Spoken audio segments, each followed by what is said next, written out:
दोस्तों, आज मैं आप लोगों को दुनिया की सबसे बड़ी बैंक रॉबरी के बारे में बताने वाला हूँ।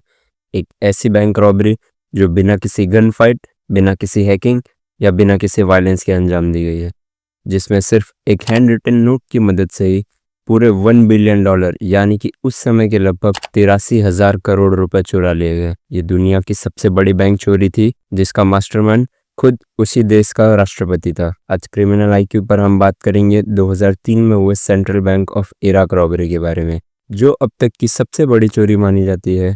कैसे एक ही रात में इतना बड़ा पैसा गायब हो गया? सवाल तो बहुत सारे उठते हैं। क्या ये एक पहले से प्लानिंग थी? क्या ये किसी की सोची समझी साजिश थी? और क्या ये पैसा कभी दोबारा मिला भी? सारे सवालों के जवाब जानेंगे इस वीडियो में। चलिए शुरू करते हैं ये सस्पेंस भरी कहानी। नमस्कार दोस्तों, इस कहानी की शुरुआत होती है 2003 से। 2003 ये वो समय था जब अमेरिका और इराक के बीच में टेंशन्स काफ़ी ज़्यादा बढ़ चुके थे। अमेरिका का मानना था कि इराक के प्रेसिडेंट सद्दाम हुसैन के पास मास डिस्ट्रक्शन वेपन है, यानी कि न्यूक्लियर वेपन है। न्यूक्लियर वेपन एक इलीगल वेपन होता है। अगर किसी कंट्रीज़ को मालूम पड़ जाए कि कोई दूसरी कंट्री न्यूक्लियर वेपन बना रही है, तो उस पर स्टे भी लगाया जा सकता है, और अमेरिका के पास स्टे लगाने का पूरा पावर है। मार्च 2003 में अमेरिका और उसके अलाइज ने इराक पर अटैक करने का फैसला ले लिया। उस वक्त के राष्ट्रपति सद्दाम हुसैन को अंदाज़ा हो गया था कि उनकी पावर ख़त्म हो सकती है और उनका रूल भी गिरने वाला है। इसलिए उन्होंने एक डेंजरस प्लान बनाया, अपने जितने भी पैसे हो सकते हैं उन्हें छुपाने का प्लान। 18 मार्च 2003 को इराक वॉर शुरू होने से सिर्फ एक दिन पहले ही सद्दाम हुसैन ने अपने बेटे कैसे हुसैन को एक हैंड रिटन नोट दिया।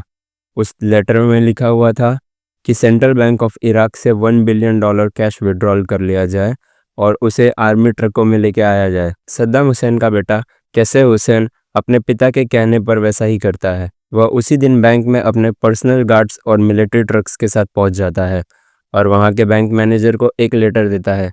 उस लेटर में प्रेसिडेंट द्वारा लिखा गया था कि कुछ सिक्योरिटी रीजंस की वजह से सेंट्रल बैंक ऑफ इराक के सारे पैसों को दूसरी सुरक्षित जगह ट्रांसफ़र किया जा रहा है। सद्दाम हुसैन उस वक्त के काफ़ी ज़्यादा क्रूशियल तानाशाह माने जाते थे, इसलिए बैंक मैनेजर ने भी कुछ नहीं कहा और बिना किसी इन्वेस्टिगेशन के सारे पैसे ले जाने की परमिशन दे देते हैं। इसके अलावा उस बैंक मैनेजर के पास कोई और दूसरा ऑप्शन भी नहीं था। आपको ये जानकर बहुत ज़्यादा हैरानी होगी दोस्तों कि सद्दाम हुसैन के बेटे कैसे हुसैन ने सेंट्रल बैंक ऑफ इराक से इतने पैसे लूटे थे कि उन्हें मिलिट्री ट्रकों में भरकर ले जाया गया था, और इन सब में कुल 5 घंटे से भी ज़्यादा समय लग गया था, जिसमें कुल 100 से ज़्यादा वर्कर और कर्मचारी लगाए गए थे। उसमें इराक आर्मी के साथ साथ बैंक के कर्मचारी भी शामिल किए गए थे। कहा यह भी जाता है कि दोस्तों बैंक में और भी पैसे थे, मगर ट्रकों में जगह न होने की वजह से कुछ पैसों को वहीं छोड़ना पड़ा। बिना किसी हंगामे के ये बैंक रॉबरी को प्रोफेशनली अंजाम दे दिया गया। ये तरीका किसी बैंक रॉबरी से ज़्यादा एक आधिकारिक विड्रॉल लग रहा था। अप्रैल 2003 में अमेरिकन आर्मी ने वॉर के कुछ महीनों बाद इराक देश के साथ वहाँ के सेंट्रल बैंक ऑफ इराक को भी अपने कब्जे में ले लिया था। लेकिन पूरी अमेरिकी सेना ये देखकर शॉक हो जाती है कि पूरा का पूरा बैंक खाली हो चुका था। बैंक में लगभग ना के बराबर पैसे थे।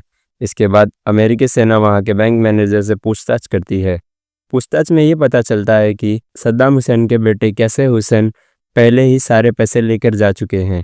जब अमेरिकन फोर्सेस सद्दाम के प्रेसिडेंशियल पैलेस पहुंचती है तो वहां पर $650 मिलियन कैश मिल जाते हैं, लेकिन बाकी के $350 मिलियन आज भी गायब है।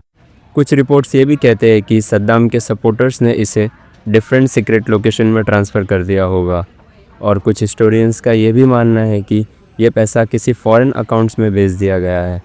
आज तक इस $350 मिलियन का कोई अता पता नहीं है। जुलाई 2003 में सद्दाम हुसैन के दोनों बेटे उदय हुसैन और कैसे हुसैन अमेरिकन आर्मी के एक एनकाउंटर में मार दिए जाते हैं।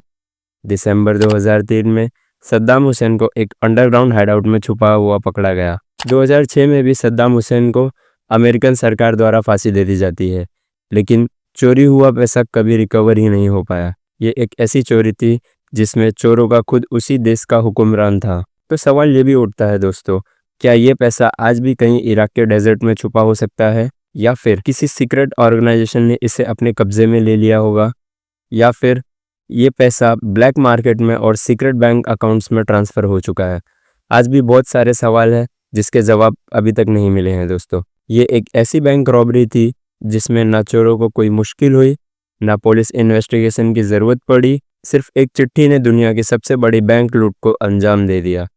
ये केस आज भी एक अनसॉल्व्ड मिस्ट्री मानी जाती है, लेकिन सेंट्रल बैंक ऑफ इराक के पैसे कहाँ गए वो आज भी राज है। आज तक अमेरिकी सेना बैंक से लूटे हुए पैसे ढूंढ रही है और उन्हें इसके बारे में अभी तक कोई इन्फॉर्मेशन नहीं मिली है। हो सकता है कि ये टेररिस्ट संगठनों के पास पैसे भेज दिए गए हो या फिर कुछ भी इसका माना जा सकता है।